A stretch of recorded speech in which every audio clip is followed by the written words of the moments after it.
हरियाणा में कांग्रेस पार्टी के दिग्गज कैप्टन अजय यादव के कांग्रेस पार्टी में दम घुटने को लेकर के बयान को लेकर हरियाणा बीजेपी लोकसभा के क्लस्टर प्रमुख राव नरवीर सिंह ने कैप्टन अजय यादव की नाराजगी के असल वजह का भी खुलासा कर दिया है।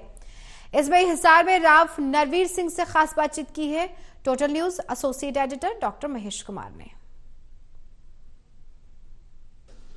लोकसभा के कार्यालय सबसे पहले ही खोलने का काम भारतीय जनता पार्टी की तरफ से किया गया। इसके अलावा क्लस्टर प्रमुख भी भारतीय जनता पार्टी की तरफ से घोषित कर दिए गए हैं। राव नरवीर सिंह इस वक्त हमारे साथ बने हुए हैं। हिसार लोकसभा क्षेत्र उन्हीं के क्लस्टर के अंतर्गत आता है। मुझे बताइए कि गुरुग्राम के इलाके से राजनीति आप करते हैं और कैप्टन अजय यादव का एक बड़ा बयान सामने आ रहा है जिसमें वो कह रहे हैं कि प्रचार वो छोड़ चुके हैं, ओबीसी के हितों के खिलाफ कांग्रेस पार्टी काम कर रही है और घुटन की बात भी वो कर रहे हैं कि कांग्रेस पार्टी में उन्हें बड़ी घुटन हो रही है। क्या परिस्थिति है, क्या लगता है आपको, कैप्टन अजय यादव क्या पार्टी छोड़ने का मन बना रहे हैं? ये तो मैं नहीं कह सकता, लेकिन कैप्टन साहब को मैं मुबारकबाद देता हूं कि उन्होंने दिल की बात कही। और ऐसे कांग्रेस में बहुत से नेता हैं जो दिल की बात कह नहीं पा रहे, समय अनुसार वो कहेंगे। और कांग्रेस में बहुत आदियों का भी घुटन हो रही है। कुछ ने कहा, कुछ अभी आगे समय पे कह देंगे। घुटन की परिस्थितियों का जिक्र मैं समझने की कोशिश कर रहा हूँ कि गुरुग्राम का वो इलाका जहाँ से आप खुद भी राजनीति करते हैं और उनके अतीत की राजनीति पर पूरी नजर आप रखते रहे हैं, तो ऐसे में क्या लगता है कि ये घुटन की वजह क्या है? घुटन की वजह ये है कि कांग्रेस प्रत्याशियों के नाम मांगने पार्टी ने शुरू कर दी। तो कप्तान साहब चाहते हैं कि मैं बड़ा कैंडिडेट हूँ, मेरे सामने कोई प्रत्याशी दूसरा फार्म ना मांगे कांग्रेस पार्टी। उसी विषय पर उनका बिगाड़ हुआ होगा।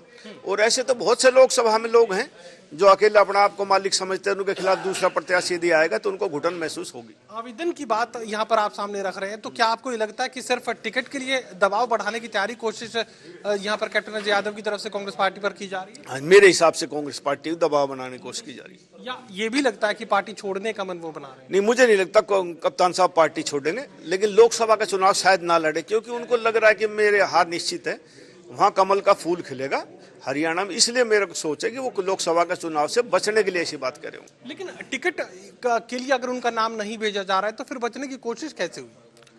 नहीं, उनका नाम नहीं भेजा रहा ये नहीं है। नाम तो उनका भेजा जाएगा, जहां तक मुझे जानकारी। कई नाम भेजे जाएंगे, उसकी उनको दिक्कत है। अन्य आवेदन क्यों मांगे जा रहे हैं? अन्य आवेदन क्यों मांगे जा रहे हैं? कप्तान साहब अपने आप को कांग्रेस का सीनियर लीडर मानते हैं और सीनियर हैं भी कांग्रेस के वहां, लेकिन वो कहते हैं कि मेरे खिलाफ दूसरा कोई नाम क्यों आए, इसलिए वो घुटन से महसूस कर रहे हैं। चलिए भारतीय जनता पार्टी की तैयारियों का जिक्र कर लेते हैं। सबसे पहले जो है लोकसभा के कार्यालय यहाँ पर भारतीय जनता पार्टी ने खोलने का काम किया। क्लस्टर प्रमुख भी यहाँ पर बना दिए गए, 7 जिलों के चार्ज भी दे दिए गए। तो क्या लगता है तैयारियों के लिहाज से भारतीय जनता पार्टी कहाँ कितनी आगे आप महसूस कर रहे हैं? आज तक देश में किसी दूसरी पार्टी ने ऐसी तैयारी नहीं की होगी और भारतीय जनता पार्टी सदा चुनाव के लिए तैयार रहती है। अभी हमने लोकसभा के 10 कार्यालय खोले, आने वाले 29 तारीख तक सभी 90 विधानसभाओं में भी दफ्तर पार्टी खोलने जा रही है।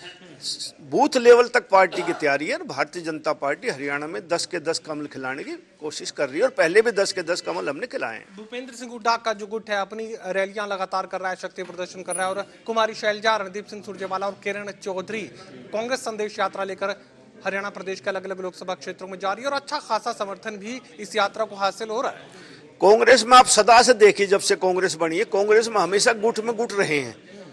चुनाव जब एक पार्टी एक प्रत्याशी को टिकट देती है, दूसरा प्रत्याशी उसकी खिलाफत करता है। ये कांग्रेस की शुरू से आदत रही है और अब के भी ये होगा। हरियाणा में जिस ग्रुप के आदमी को टिकट नहीं मिलेगी, दूसरा प्रत्याशी उसकी खिलाफत करेगा। यानी कांग्रेस के अंदर का तूफान यहाँ पर भारतीय जनता पार्टी के लिए बेहद फायदेमंद साबित होने वाला है। हाँ बिल्कुल, फायदेमंद पहले भी हुआ, आगे भी होगा और भारतीय जनता पार्टी का ये खिलाफ भी रहेंगे तो भारतीय जनता पार्टी सारी सीटें जीतेगी। चलिए, साफ तौर से भारतीय जनता पार्टी के लिए फायदेमंद कांग्रेस पार्टी के अंदरूनी हालात बने हुए हैं, ये राव नरवीर सिंह कहने की कोशिश कर रहे हैं। और सिर्फ राव नरवीर सिंह के बयान का जिक्र नहीं है, भारतीय जनता पार्टी के तमाम नेता इसी तरह की भाषा का इस्तेमाल कर रहे हैं कि कांग्रेस पार्टी को हराने के लिए किसी दूसरे की जरूरत नहीं, कांग्रेस खुद को हराने का काम करती है। सहयोगी कमल के साथ doctor Mahesh Kumar, total news Hisar.